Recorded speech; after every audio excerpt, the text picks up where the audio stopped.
دیکھ کے پریڈکٹ کی. اور ٹیچر اکثر صحیح ہوتی ہے لیکن انسان ہے, غلطی بھی ہو سکتی. اسی طریقے سے اللہ سبحانہ و تعالیٰ ایک انسان نہیں ہے, اللہ کے پاس علم غیب ہے. اللہ کو پہلے ہی پتا ہے آپ کیا ڈیسیژن لینے والے ہیں. مثال کے طور پر چوراہے, وہ 4 میں سے ایک سڑک کو چن سکتا ہے, نمبر 1 سڑک, نمبر 2 سڑک, نمبر 3, نمبر 4. وہ چنتا ہے نمبر 2 سڑک. چوائس کس کی؟ چوائس کس کی؟ انسان کی. ہاں کیا نہیں؟ ہاں کیا نہیں؟ لیکن اللہ سبحانہ و تعالیٰ کو علم غیب ہے کہ 5 تاریخ کو اکتوبر کے رات کو 1 بجے 1:15 بجے یہ چوراہے پہ آئے گا, اس کے پاس 4 چوائس تھے. سڑک نمبر 1, سڑک نمبر 2, سڑک نمبر 3, سڑک نمبر 2 چنے گا. تو اللہ تعالیٰ لکھ دیتے تقدیر میں پہلے ہی کہ یہ انسان 5 اکتوبر کی رات کو 1 بجے 1:15 بجے سڑک نمبر 2 پہ چنے گا. تو سڑک نمبر 2 کس نے چنا, اللہ نے یا کیا انسان نے؟ اللہ نے چنا یا انسان نے چنا؟ انسان نے چنا. تو کون ذمہ دار, اللہ یا انسان؟ اللہ یا انسان؟ انسان. وہ آگے جاتا ہے اور 3 سڑک آتے, سڑک اے, سڑک بی, سڑک سی. وہ چنتا ہے سڑک اے, اللہ تعالیٰ جانتا ہے کہ وہ سڑک اے چنے گا, لکھ دیتا ہے. کون ذمہ دار؟ انسان. اللہ جانتے ہیں کہ گریجویشن پاس کرنے کے بعد وہ انسان ایمانداری سے کما سکتا ہے یا چیٹنگ کر کے کما سکتا ہے. وہ چیٹنگ کر کے کماتا ہے, اللہ تعالیٰ لکھ دیتے کہ گریجویشن کے بعد یہ انسان کو آپشن نمبر تھا, ایمانداری سے کمائے, چیٹنگ کر کے کمائے. وہ چیٹنگ کر کے کمائیں گا, ایڈوانس میں لکھتے. تو اس سے ہمیں ظاہر ہوتا ہے کہ اللہ چن رہا ہے کون؟ انسان. لیکن اللہ تعالیٰ کے پاس علم غیب ہے, تو اللہ تعالیٰ اسی لیے لکھ رہے ہیں کیونکہ وہ جانتے ہیں کہ وہ انسان یہ غلط کام کریں گے. یہ نہیں کہ اللہ لکھتے ہیں اور وہ انسان غلط کام کرتا ہے, کیونکہ وہ انسان غلط کام کرنے والا ہے. اللہ جانتے ہیں, اللہ ایڈوانس میں لکھتے. تو کون ذمہ دار؟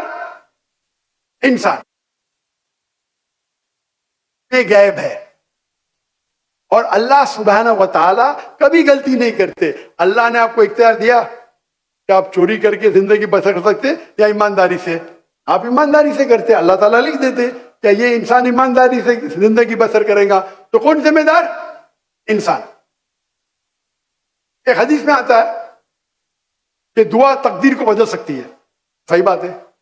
مثال کے طور پہ آپ جاتے ہیں ایگزامینیشن میں, آپ کو پیپر آپ کا بہت خراب جاتا ہے, آپ جانتے ہیں میں فیل ہونے والی ہوں.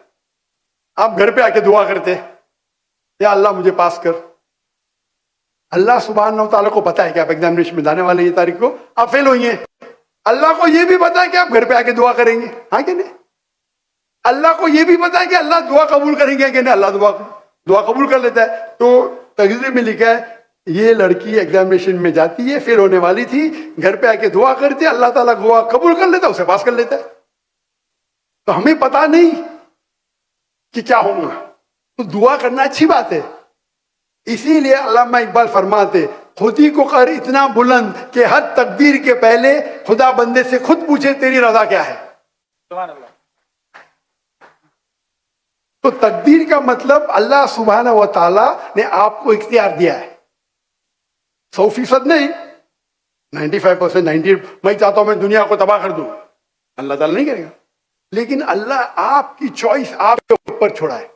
آپ کو ہدایت دی قرآن میں اور حدیث میں, آپ فالو کرو نہیں کرو آپ کے اوپر ہے, آپ کے اوپر فری ول ہے. لیکن اگر آپ کوئی غلطی کرتے آپ ذمہ دار, آپ کوئی اچھائی کرتے آپ ذمہ دار. تو اسی لیے تقدیر کے بارے میں اللہ کو علم غیب ہے. تو جو بھی غلط کام کرتے ہیں آپ کرتے ہیں, اللہ تعالیٰ آپ سے نہیں کرواتا. تو یہ اگر آپ سمجھ لیں گے تو انشاءاللہ آپ قرآن مجید کی جو تعلیمات پہ عمل کریں گے اور انشاءاللہ آپ جنت میں جائیں گے. Hope the answers the question.